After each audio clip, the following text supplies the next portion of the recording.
Get itchy skin? Is it itchy at night? Where is it itchy? Is it itchy in the ear? Is it itchy in there?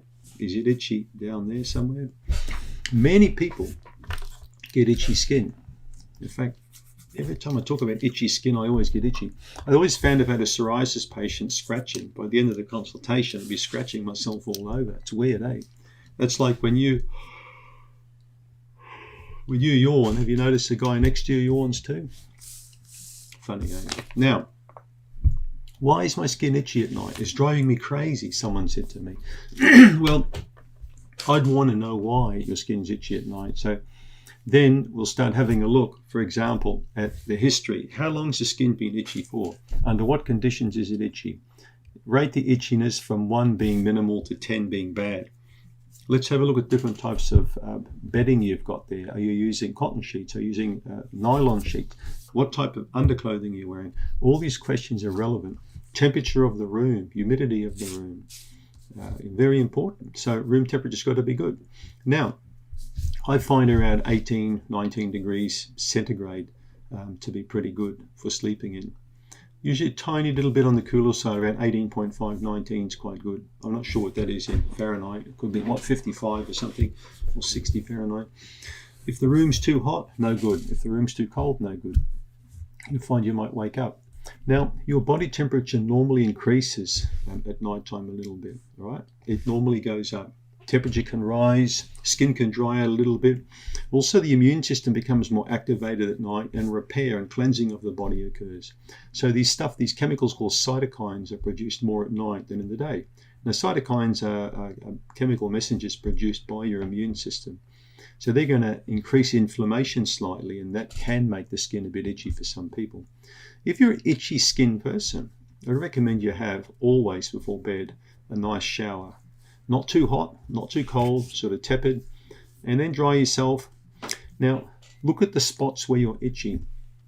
Itching skin can also be related to anxiety and nervousness.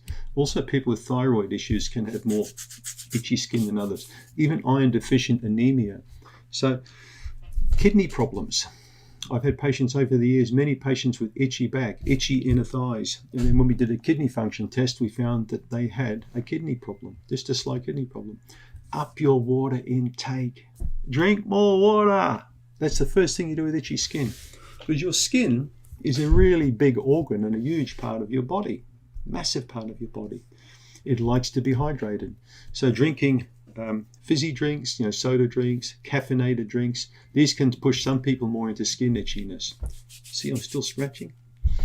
So, look at your diet. All right?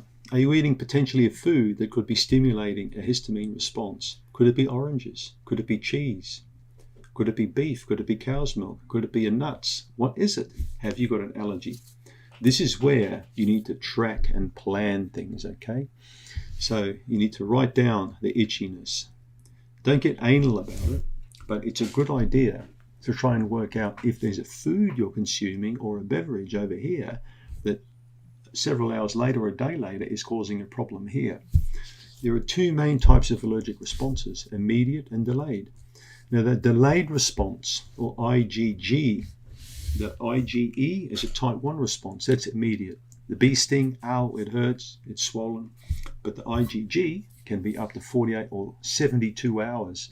So you could be consuming this orange, well, it's not orange, but you know what I mean, you're consuming this fruit, and then 2-3 days later you get a slow reaction, and then all of a sudden your neck becomes itchy or your back, and you can't work out what the hell's going on because you didn't do anything that day that caused itchiness. Is it a plant in the yard? I had a patient once who was always complaining about itchy until she had moved into another property and the itchiness completely stopped.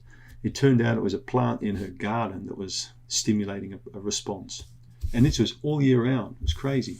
So tracking the cause or trying to undercover it can be a challenge, but in most cases it actually is possible to do so with a bit of detective work. So other people will recommend coconut oil, calamine lotion, extra virgin olive oil, rosehip oil. I mean, all these oils, everyone's got their own oil recommendation. You can try all these things. topical treatments can work for some people, but for others they can be a big failure. So there you have it. And last but not least, if itching is driving you crazy, definitely crazy, then you really, my next question would be, are you taking any kind of pharmaceutical drug? Are you sure you're not taking paracetamol or ibuprofen? Yeah, and pharmaceutical medications are very much linked up with itchy skin. So that could be it too. Don't forget the thyroid problem. Don't forget the iron deficiency. Drink plenty of water. Track down the allergy, because it probably is an allergy. Last but not least, antihistamines are not really my favorite drug. Many of them are linked with vitamin B12 deficiency, and they can cause other problems. So, but I hope this gives you some information. Thanks for tuning in.